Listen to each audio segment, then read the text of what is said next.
देश की इतनी महान बेटियों के साथ जो हमारे लिए गोल्ड लाई हैं, उनके साथ ऐसा काम हो रहा है और उनकी कोई सुनवाई नहीं हो रही, उनको धरने पे बैठना पड़ रहा है। ये सरासर जुल्म हो रहा है उनके साथ। तो भाई हम तो ये जानते हैं कि अब ये देश जो है बर्बादी की ओर बढ़ चुका है। अब इसका तो ऊपर वाला ही मालिक है, इससे तो खुदा ही बचा सकता है। ये मोदी वगैरह इनके लोगों के बस की बात है नहीं। देखिए, मोदी सरकार सर्व समाज को साथ लेने का सिर्फ नारा लगाती है। मोदी सरकार में किसी को भी न्याय नहीं मिल रहा। जातिवाद तो खैर स्वयं भगवान विष्णु आ जाएं तो शायद यहाँ खत्म नहीं हो पाएगा। जातिवाद नहीं खत्म हो सकता यहाँ। देखिए, धरने के पीछे कहीं न कहीं विपक्ष के कुछ लोग इसमें मिले हुए हैं जो चाहते हैं बृजभूषण शरण सिंह को हटाया जाए। जंतर मंतर पर जो अनशन चल रहा है पहलवानों का, तो उसके सिलसिले में कुछ जानकारी चाहते हैं। जो यहाँ के अभिभावक बैठे हुए हैं, बताएंगे क्या कहना है और क्या नीति है उनकी। तो सबसे पहले सर का नाम। जी सर, आपका क्या कहना है जंतर मंतर पर जो अनशन चल रहा है पहलवानों का, उसके बारे में क्या कहना चाहते हो? देखिए, अगर हमारे हिंदुस्तान में इस वक्त की जो सरकार है 2014 के बाद की, ये बदकिस्मती है हमारे देश की कि हमारे जितना उत्पीड़न होता है उस उत्पीड़न के लिए हमें धरने पे बैठना पड़ता है। जबकि अगर आप कॉन्स्टिट्यूशन के हिसाब से देखें तो जिसका उत्पीड़न हुआ है उसको न्याय मिलना चाहिए। अब उन बेचारी लड़कियों के साथ अन्याय हुआ है और उनकी सुनवाई इतने लंबे धरने के बाद भी नहीं हो रही, तो ये कहीं ना कहीं हमारी सरकार की विफलता है। ऐसे ही तो हमारे किसान 13 महीने बैठे, जब जाके उनके साथ इंसाफ हुआ, और अब ऐसे ही ये बेचारी लड़कियां बैठी हुई हैं। अब एक इतना बड़ा कांड हो गया महिलाओं के साथ। एक तरफ मोदी जी कहते हैं देश में बेटी बचाओ बेटी पढ़ाओ, एक तरफ देश की इतनी महान बेटियों के साथ जो हमारे लिए गोल्ड लाई हैं, उनके साथ ऐसा काम हो रहा है और उनकी कोई सुनवाई नहीं हो रही, उनको धरने पे बैठना पड़ रहा है। ये सरासर जुल्म हो रहा है उनके साथ। मैं तो कहता हूँ कि जो पहलवान है वो इतनी सवर्ण जातियों की लड़कियां हैं और उनके अंदर मान सम्मान इतना भरा हुआ है। उनसे तो बढ़िया फूलन देवी थी कि फूलन देवी जो एक डिप्रेस क्लास की होने के बाद उसने अपने मान सम्मान के लिए पता कितने लोगों को जो रेपिस्ट थे उनका कत्लेआम किया। तो मैं तो उन बेटियों से हाथ जोड़ के प्रार्थना करता हूँ कि अगर आपको अधिकार ना मिले तो आप जो है खंजर उठा लो और इनसे बदला लो। आप बताइए सर, आपका क्या कहना है? भाई, ये जो है एक खेल के विषय में बातचीत चल रही है। क्या उन पहलवानों को न्याय मिलेगा? हाँ भाई, मैं यही बता रहा हूँ कि ये झगड़ा क्या है। थोड़ा सा मैं आपको ये बता दूं कि मैं भी इस खेल से जुड़ा रहा हूँ, ठीक है ना भाई। जितनी भी ये बॉडी होती हैं, जैसे कि बीसीसीआई हो गई क्रिकेट के लिए, हो गई ये फेडरेशन है, ये रेसलिंग की जो फेडरेशन है ये कुश्ती के लिए हो गई, रेसलिंग के लिए हो गई। तो ये जितनी भी बॉडी हैं ये इंडिपेंडेंट बॉडी होती है, इनका इलेक्शंस होते हैं, ठीक है ना। इस पे काबिज हो गए बृजभूषण सिंह जी। अब बृजभूषण सिंह जी इतने ताकतवर आदमी है कि ऑन रिकॉर्ड उन्होंने ये कहा है कि मैंने एक हत्या की है, ये आपको भी मालूम होगा। अब लड़कियों के विषय में, पहलवानों के विषय में उन्होंने यहाँ तक कह दिया कि उस लड़की को मैंने नहीं बुलाया था, वो लड़की स्वयं मेरे पास आई थी, यहाँ तक वो कह रहे हैं, ठीक है ना। तो इसका मामला कहीं ना कहीं गड़बड़ है। अब आती है वहां दूसरे पहलवानों की बात। वो पहलवान भी कहीं ना कहीं गलत हैं, क्योंकि वो एक समुदाय विशेष के पहलवान है, एक राज्य विशेष के पहलवान है। अभी आपको एक केस मालूम होगा, नरसिंह यादव था जो सुशील की जगह प्लेस जीत के आया था, उसको ओलंपिक जाना था। जब वो वहां पर प्रैक्टिस कर रहा था तो उसके खाने में ड्रग्स दिए गए, जिससे कि वो जो है नार्कोटिक्स में जो है वो गड़बड़ हो गया उसका मामला। तो वो लोग भी नहीं चाहते हैं कि हम किसी को पार्टिसिपेट करने दें। जो यहाँ के अच्छे पहलवान है, बढ़िया नंबर 1 जिनको भारत केसरी कहा जाता है, वही पहलवान वहां पर जाते हैं कोल्हापुर के अंदर, वो डिफीट खा के आते हैं। क्यों आते हैं? इसका मतलब ये नहीं है कि सारा टैलेंट यही है, पूरे हिंदुस्तान में टैलेंट है, लेकिन ये काबिज रहना चाहते हैं, ये भी हड्डे नहीं देना चाहते हैं। ये जो लड़ाई है ये ताकत की लड़ाई है। और वहां कोई भी धरना प्रदर्शन जो लोग वो दे रही हैं, तो कोई भी धरना प्रदर्शन हो, वहां आप जंतर मंतर पर जाना, लोग 25-25 साल से बिस्तर लगा के बैठे हुए। आप कभी कैमरा लेकर नहीं गए होंगे और मीडिया नहीं गई होगी, कभी नहीं गई होगी।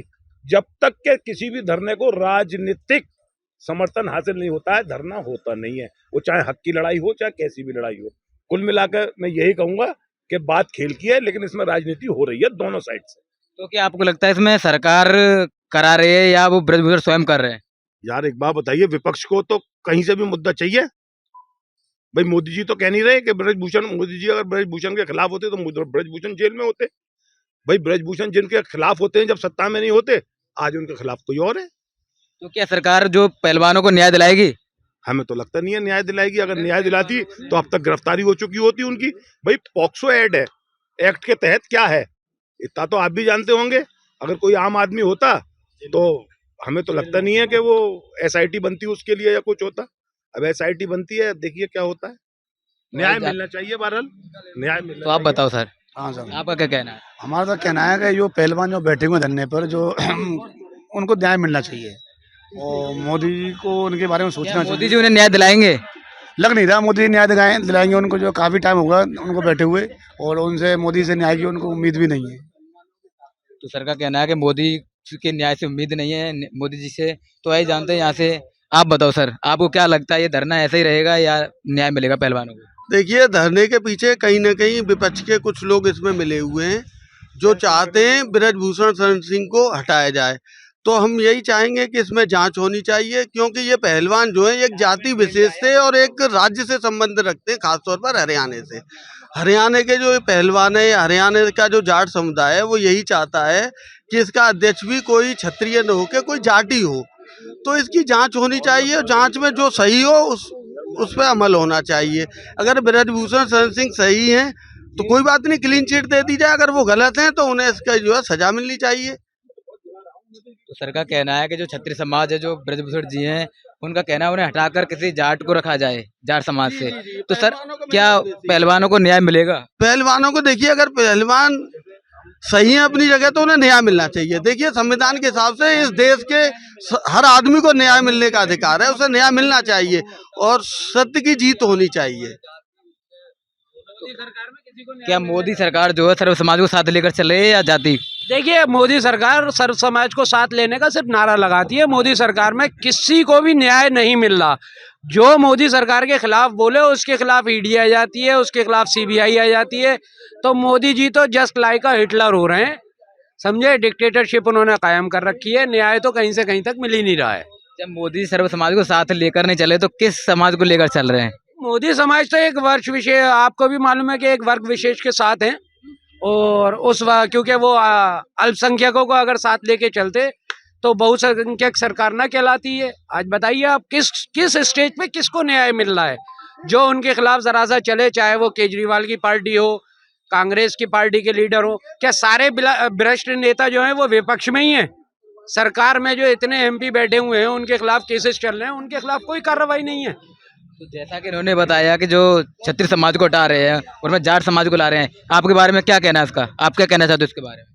क्षत्रिय समाज और जाट समाज दोनों ही समाज भाजपा के कट्टर समर्थक हैं, ठीक है ना। अब ये जो लड़ाई चल रही है इस वक्त, ये चल रही है दोनों में कि एक तरफ तो उत्तर प्रदेश के अध्यक्ष बना रखे हैं, वहाँ पहलवानों को। देखिए, मैं तो एक बात ये कहूँगा, क्षत्रिय समाज और जाट समाज से मतलब नहीं है। एक नारी के साथ अन्याय हुआ है, उस नारी को, वो किसी भी समाज से हो, उसको न्याय मिलना चाहिए। तो आपका कहना है कि जो सरकार आई हुई है जातिवाद कर रही है, क्या जातिवाद खत्म होगा? जातिवाद तो देखिए इस देश में कभी ख़त्म नहीं हो सकता, क्योंकि हर सरकार जातिगत आंकड़ों पे ही टिकट देती है और जातिगत आंकड़ों पर ही लड़ाती है। तो जातिवाद तो खैर स्वयं भगवान विष्णु आ जाएं तो शायद यहाँ ख़त्म नहीं हो पाएगा। जातिवाद नहीं ख़त्म हो सकता यहाँ से। वीडियोस देखने के लिए सब्सक्राइब करें HBN न्यूज़, बेल आइकन दबाकर लेटेस्ट नोटिफिकेशन पाएं।